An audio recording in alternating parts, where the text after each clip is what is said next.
super healthy people.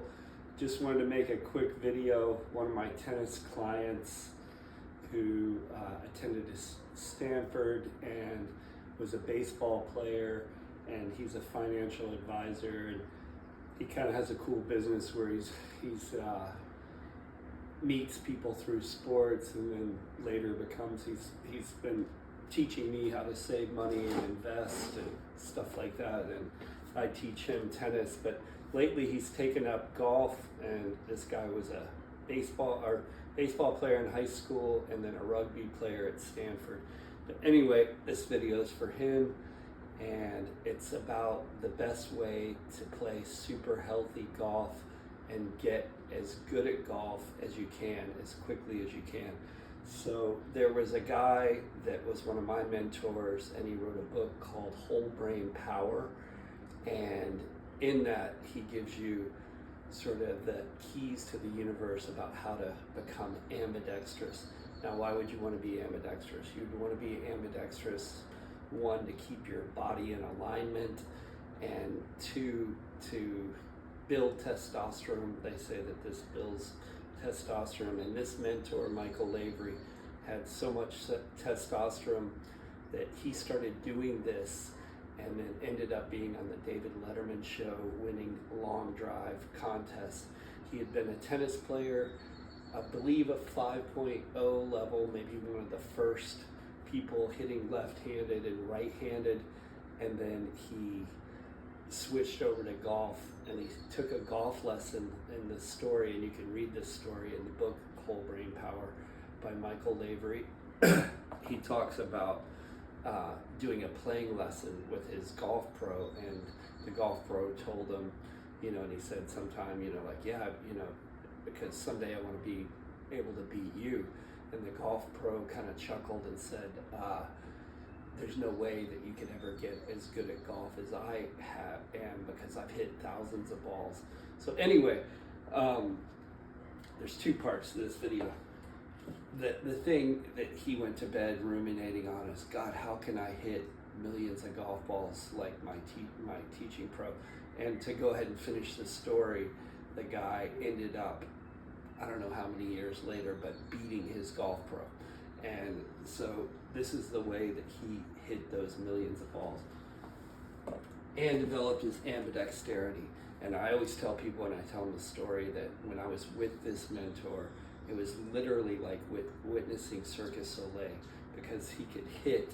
I played a round of golf with Michael Lavery, but he would hit a 350-yard drive right-handed, and he would take a right-handed club, maybe I'll use a real golf club, and turn it this way, like upside down, and then left-handed hit it equally as far, 350 yards. I witnessed him doing that, and so that had a profound impact on me, and got me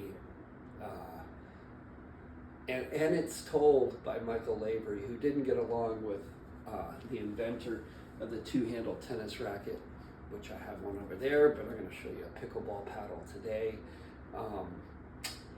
Lionel Burt, who also invented a lot of the ski and patented many things, invented the two-handle tennis racket. There's other versions have come out, the handler and stuff like that, but basically he went to a chiropractor, and he was a big golfer, and he was sort of stuck like this. And if you think about it, with Tiger Woods and all these golfers, if you play just traditional golf, you're constantly just loading your right hip, boom. And so Lionel Burt used to always tell me that he was stuck like this when he went to see his chiropractor, and the chiropractor suggested that he start doing some stuff left-handed. So Lionel and I never played golf together, but his advice to me was that every single time you hit a golf shot, so you go out, you hit your right hand, he said do a left-handed swing and load that other hip. So, but here's the Michael Lavery. My client is not all that interested in ambidexterity, but he's super keen to get good at golf, and I told him to be aware, because as many of my friends know, golf and surfing, I believe, are the two most addicting sports on the planet. And my reasoning for this, which I read about the surfing in the book The Game by Neil Strauss, and he talked about in surfing every once in a while you'll catch a wave, and in surfing the wave kind of surfs you, because and the more challenging the wave, the better you have to surf. So you'll see somebody surf a wave, but every once in a while, as a surfer, you'll get a perfect wave, and you'll do whatever you do, and you'll get to the end of that wave, and you'll be like, wow, maybe I should turn pro. And golf is interesting too, because there was a time in my life before I moved to California where I was also addicted to golf. And every once in a while in golf, I was coming from being a pro tennis player, high school basketball player, high levels of hand-to-eye coordination. And in golf, you will hit a shot every once in a while and you'll tell yourself, wow, maybe I should turn pro. Now, golf is extremely humbling, as my friend's about to find out. But anyway, here's the right-handed swing. My advice is to take a left-handed swing, as awkward and as strange as it feels, but it will balance out so that you don't get all the things that, I don't know if people have seen in the news lately, Tiger Woods, but I think I heard that he might have had a hydrocodone in his pocket, or which I've had whenever you go to the dentist, and it's a painkiller. And just read Rex Chapman's book, another god of mine. I highly suggest anybody reading that 12-year NBA career, a victim of the opioid epidemic and the struggles that he went through dealing with the pains of pro basketball. Another tip I wanted to add in this video was that Rex Chapman dealt with a lot of pain from getting jammed fingers, broken fingers, hangnails. Any basketball can tell you, and a player can tell you, that basketball gets super painful way earlier than tennis. That's why you don't see all that many people playing it, but still a wonderful sport for your posture. Lately, when I do play 3 minutes of basketball twice a week, I'll go out and shoot, because I have these in my amenities. I'll wear the same gloves that I wear. And I honestly believe that if NBA players wore gloves to play basketball, you wouldn't get your fingers caught on the rim, but it is such an evolved way to play. Why no one has ever tried it? You can shoot, you just have a better grip on the ball. Not that I could dunk, but in high school there was a time when I could stick them on my fingers and barely dunk, in the warm-ups and stuff like that. But another one of my great ideas that hasn't taken off yet, as I can't really find a basketball player willing to even try it, because they all just think it's the craziest thing.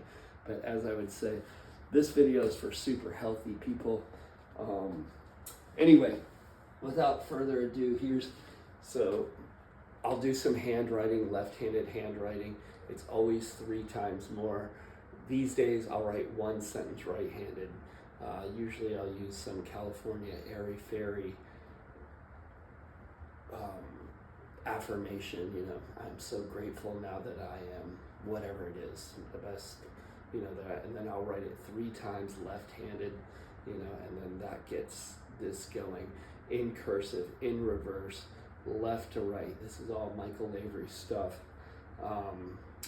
So anyway, Michael Lavery had to hit 10 million balls to catch up to his teaching pro, which he did and beat in golf. And this is what he did. He bounced it. Good. You start off, you get the Tai Chi pose. 1, 2. God, that was just 2, but let's see. I can tell I'm a little bit out of practice, but it's all right. Here we go. So let's say I did 10, and the forearm strength that it gives you. That would be 10. I would then do 30 on the left, because I'm, raised my whole life right hand dominant, and then that will start to even out. And when it comes out, playing pickleball or playing tennis or something, and you hit a great lefty shot or your left-handed serve, it's just amazing to me that people would rather have hip replacements, knee replacements, than to do this stuff and to start to, now I skateboard, goofy footed. There's a previous video, big plans to clean up my YouTube soon.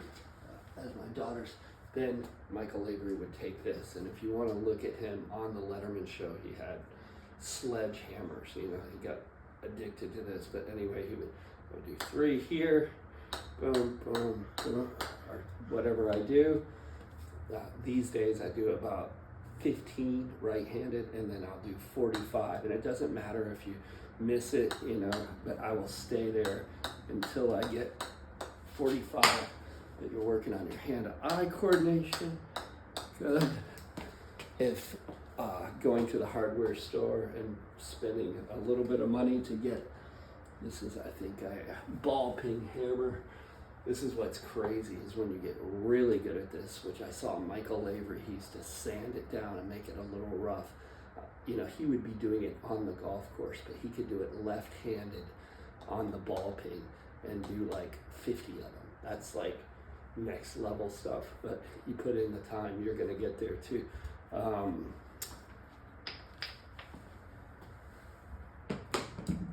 My east wing, that's like as heavy as I can go. You will get just a little warning. This will build your forearm muscles like you can't imagine, but you might get some sort of tendonitis, so you don't want to overdo it. You want to do 20 the first day or 10 the first day, build incrementally, and I believe that's the other. I've seen many tennis players, even pickleball players these days, just using this and bouncing it on the edge. You could use a tennis racket and a tennis ball. God, this is so good. And I think I saw Ben Johns doing it between games. He was waiting, and #1 pickleball player in the world, just doing this number. And that's my tip for getting extremely good at golf, playing extremely healthy golf. Left-handed practice swing after every, no matter how awkward it feels, every right-handed shot. And good luck out there. Like and subscribe, Freestyle Court Sports. I'm even branching out into freestyle golf course sports. Do have a 2-handle putter over there that Lionel Burt, someone sent to me. Haven't really gotten it out, as California is kind of killed golf for me, just because there's so many humans and the expense it requires. I go back to Kentucky, can play 18 holes in 2 hours with a cart, and there's usually nobody else on the course. You go out here, 10 billion people or whatever we have, and the courses are too crowded for me, brother. Remember to like and subscribe. Thank you. Leave a comment, hit the like button, and I'll see you in the next one.